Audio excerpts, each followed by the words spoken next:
Guy to Maupassant The Gamekeeper. After dinner, the conversation turned to hunting adventures and various incidents. Our mutual old friend, Monsieur Boniface, a passionate hunter and a great connoisseur of wines, a sturdy and cheerful man, sensible, intelligent, inclined to a philosophy that was ironic and conciliatory, a lover of sharp jokes, and an enemy of all gloom, suddenly declared, "I know one rather strange hunting story, or, to put it more accurately, a hunting drama. It's nothing like what's usually meant by that genre, and I've never told it before, assuming it wouldn't entertain anyone. You see, there's nothing appealing about it. By that, I mean it lacks an engaging plot that captivates, enthralls, or tickles the nerves. In short, here's how it went. I was about 35 at the time, and I was passionately fond of hunting. Back then, I owned a secluded estate near Jumiages, amid the forests, with excellent grounds for hares and rabbits. I'd visit there only once a year, for 4 or 5 days, and always alone, since the cramped quarters didn't allow for bringing friends along. My gamekeeper there was a retired gendarme, a honest, hot-tempered man, a zealous guardian of order, the scourge of poachers, and utterly fearless. He lived in complete solitude, far from the village, in a small house, or rather a shack, with a storeroom and kitchen downstairs, and 2 little rooms right under the roof. One of them, a tiny cubbyhole just big enough for a bed, a wardrobe, and a chair, was set aside for me. The other was occupied by old Cavalier. I misspoke when I said he lived alone in that house. He had taken in his nephew, a 14-year-old ragamuffin who ran errands to the village 3 kilometers away and helped the old man with chores. This skinny, lanky, stooped, fair-haired lad had hair like chicken down, so sparse that he seemed almost bald. To top it off, he had enormous feet and gigantic hands, the hands of a true giant. He was a bit cross-eyed and never looked people straight in the eye. In the human world, he occupied, in my view, the same place that foul-smelling creatures do among animals. Yes, this boy reminded me of a ferret or a fox. He slept in some sort of crevice under the narrow staircase that led upstairs. But during my brief visits to the pavilion, that's what I called the shack, Marius would yield his burrow to an old woman from a Courchevel named Celeste. She cooked for me, since old Cavalier's meals weren't exactly edible. So now you know the characters and the setting. And here's the story itself. It happened on October 15th, 1854. I remember that date and will never forget it. I set out from Rouen on horseback. Behind me followed my dog Bach, a large pointer from Poitou, broad-chested and with powerful jaws, who could nose through the bushes no worse than a Pontaudimer hound. I had my saddlebag strapped to the saddle and my gun slung over my shoulder on a strap. The day was cold, a piercing wind induced melancholy, and dark clouds raced across the sky. As I climbed the hill within Canteleu, I surveyed the wide valley of the Seine, carved to the horizon by the river's winding loops. To the left, Rouen thrust its spires toward the sky, and to the right, the view was closed off by distant wooded hills. Then, alternating between a walk and a trot for the horse, I crossed the Romarais forest and around 5 o'clock reached the pavilion, where old Cavalier and Celeste were waiting for me. For 10 years in a row, at the same time of year, I'd arrive there along the same road, and the same people would greet me with the same words. "Good day, sir. How is your health?" Cavalier had hardly changed. He resisted the ravages of time like an old oak. But Celeste, especially over the last 4 years, had become utterly unrecognizable. She was still spry, but completely hunched over, bent in 3, and when she stood or walked, it was as if she were being pulled toward the ground. The old woman was fond of me. She always seemed agitated when meeting me, and when parting, she invariably repeated, "It must be, sir, that this is our last meeting." And from this sad, anxious farewell of the poor servant, from her bitter resignation to the inevitable and undoubtedly imminent death, my heart ached painfully. So I dismounted from my horse, shook Cavalier's hand, and while he led the horse to the small outbuilding that served as a stable, I entered the kitchen with Celeste, which also doubled as the dining room. Soon the gamekeeper joined us. At first glance, I noticed he was out of sorts, worried, preoccupied, anxious. I said to him, "Well, how are things, Cavalier? Is everything in order with you?" He muttered, "There's good and there's bad, and some things I don't like at all." I asked, "What's the matter, my friend? Tell me." But he shook his head. "No, not now, sir. I don't want to upset you right upon arrival with all sorts of troubles." I insisted, but he firmly refused to confide his sorrows to me until dinner. From his face, though, I could tell it was serious. Not knowing what to say, I asked, "And how's the game? Will we find something?" "Oh, there's plenty of game. You'll hunt to your heart's content. Thank God I keep my eyes peeled." He said this with such gravity, such desperate gravity, that it became comical. My gamekeeper's lush gray mustache drooped, as if about to fall from his lips. Suddenly, I remembered that I hadn't seen his nephew yet. And Marius? Where is he? Why hasn't he shown himself? The gamekeeper shuddered all over and, looking me straight in the eye, said, "Well, sir, I'd better tell you everything at once. Yes, that'll be better. After all, it's because of him that my heart is so heavy." "Ah, so that's it. Where is he?" "In the stable, sir, and I'm waiting for the moment when he can appear before you." "What has he done?" "Well, here's the story, sir." But the gamekeeper still hesitated. His voice changed, trembled, and deep elderly wrinkles suddenly appeared on his face. He continued slowly, "Yes, here's the story. This winter, I began noticing that someone was setting snares on the Rosarai plot, but I couldn't catch anyone.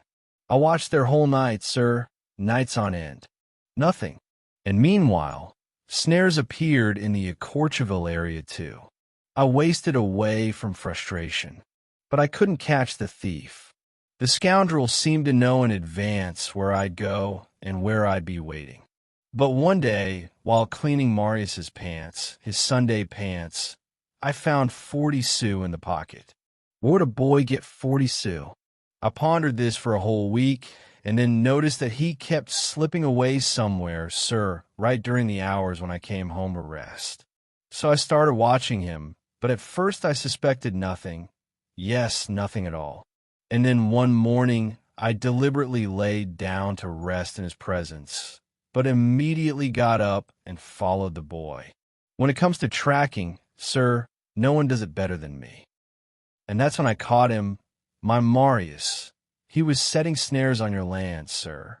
Imagine, my own nephew, and I'm your gamekeeper. Blood rushed to my head, and I beat him so hard that I nearly killed him on the spot. Yes, say what you will, I gave him a thorough thrashing. And I promised to teach him another lesson in your presence, for good measure. That's the situation.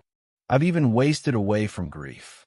You can understand how such shocks affect a person. But what can you do? The boy has no father or mother. I'm his only family, so I kept him with me. I couldn't just throw the orphan out, right? But I told him that if he takes up those tricks again, it's over. He shouldn't expect any mercy from me. There. Did I do the right thing, sir? I replied, extending my hand to him. You did the right thing, Cavalier. You're an honest man. He stood up. Thank you, sir. Now I'll go fetch him. He needs to be punished for good measure. I knew it was useless to dissuade the old man, so I let him proceed as he saw fit. He went for the boy and dragged him in by the ear. I was sitting on a straw chair, assuming the stern demeanor of a judge. Marius had grown since last year and become even uglier, even more repulsive and sly. His long arms seemed monstrous. The uncle pushed the nephew toward me and commanded in a military tone, "Ask the master for forgiveness." The boy didn't utter a word. Then the retired gendarme grabbed him under the arms, lifted him up, and began whipping him with such fury that I stood up to stop the beating. Now the boy was howling, "Forgive me, forgive me, forgive me. I won't do it again." Cavalier set him down on the floor and, pressing on his shoulders, forced him to kneel. "Ask for forgiveness," he said. The boy, lowering his eyes, muttered, "Forgive me." Then the uncle lifted him up and sent him off with such a powerful cuff that Marius nearly tumbled over again. He fled, and I didn't see him again that evening. But Cavalier looked utterly crushed. "He has a bad character," he said. During dinner, he kept repeating, "Ah, how this grieves me, sir. I can't even express how much this grieves me." My attempts to console him were in vain. I went to bed early to set out for the hunt at dawn. My dog was already sleeping on the floor by my bed when I blew out the candle. In the middle of the night, I was awakened by Bach's furious barking, and immediately I saw that the room was filled with smoke. I jumped out of bed, lit the candle, and, running to the door, flung it open. A whirlwind of flames burst in. The house was on fire. I quickly slammed the thick oak door shut and, pulling on my pants, first lowered the dog out the window on a rope made from twisted sheets, then threw all my clothes, hunting bag, and gun in the yard, and finally climbed out the same way myself. Then I began shouting at the top of my lungs, "Cavalier! Cavalier! Cavalier!" But the gamekeeper didn't wake up. The old gendarme slept like the dead. Meanwhile, through the window, I could see that the entire ground floor had turned into a red-hot furnace. Moreover, I noticed that the room had been stuffed with straw to feed the flames. So, the house had been set on fire. I shouted desperately again, "Cavalier!" Then it occurred to me that he might suffocate from the smoke. And, as if by inspiration, I loaded the gun with 2 cartridges and fired straight into the window. All 6 panes flew out of the frames, shattering into smithereens, and shards rained into the room. This time the old man heard and appeared at the window in his shirt, bewildered and terrified to madness by the flames' reflections brightly illuminating the entire yard. I shouted to him, "The house is on fire. Jump out the window. Hurry, hurry." Through the cracks of the ground floor, tongues of flame suddenly burst out. They licked the walls, crept toward the old man, threatening to cut off his escape. He jumped and landed on his feet like a cat. He jumped just in time. The thatched roof suddenly collapsed in the middle, right over the staircase, creating a vent for the fire raging below. A huge red sheaf of flames shot into the air, scattering in sprays like fountain jets. A fiery rain poured around the hut. In a few more moments, the entire house was engulfed in flames. Cavalier asked in confusion, "Where did it start?" I replied, "They set the kitchen on fire." He muttered, "Who could have done that?" And suddenly I guessed, "Marius." The old man understood everything. He muttered, "Jesus and Mary. So that's why he didn't come home." But then a terrible thought flashed through my mind. I exclaimed, "And Celeste? Celeste?" He said nothing, and at that very moment, the house collapsed before our eyes, turning into a monstrous bonfire, dazzling, blinding, blood red, a veritable sea of fire. meaning the unfortunate woman had burned and become nothing but a tongue of flame herself, a blazing piece of human flesh. We hadn't even heard a single cry. The fire was already creeping toward the neighboring shed. I remembered my horse, and Cavalier ran to release her. As soon as he opened the stable door, some lithe body quickly slipped between his legs, and the old man fell. It was Marius, fleeing at full speed. The gamekeeper jumped up immediately. He wanted to chase after the scoundrel, but, realizing he wouldn't catch him, maddened by uncontrollable rage and yielding to one of those unconscious and sudden impulses that can neither be foreseen nor restrained, he grabbed my gun, which lay nearby on the ground, and took aim. Before I could react, he had already fired without even checking if the gun was loaded. One of the cartridges I had loaded into the gun to alert Cavalier during the fire remained unused. The shot hit the fugitive right in the back, and Marius fell to the ground, bleeding profusely. He immediately began scratching the earth with his hands and feet, as if trying to flee on all fours, like a mortally wounded hare from an approaching hunter. I rushed to him. The boy was already rattling. Before the fire was extinguished, he died without uttering a single word. Cavalier, still in his shirt and barefoot, stood beside him as if in a stupor. People from the village arrived and took my gamekeeper away. He seemed to have gone mad. I was summoned to court as a witness, and I recounted in detail, changing nothing, how everything had happened. Cavalier was acquitted, but he disappeared that same day and left the area forever. I never saw him again. There, gentlemen, is my hunting story.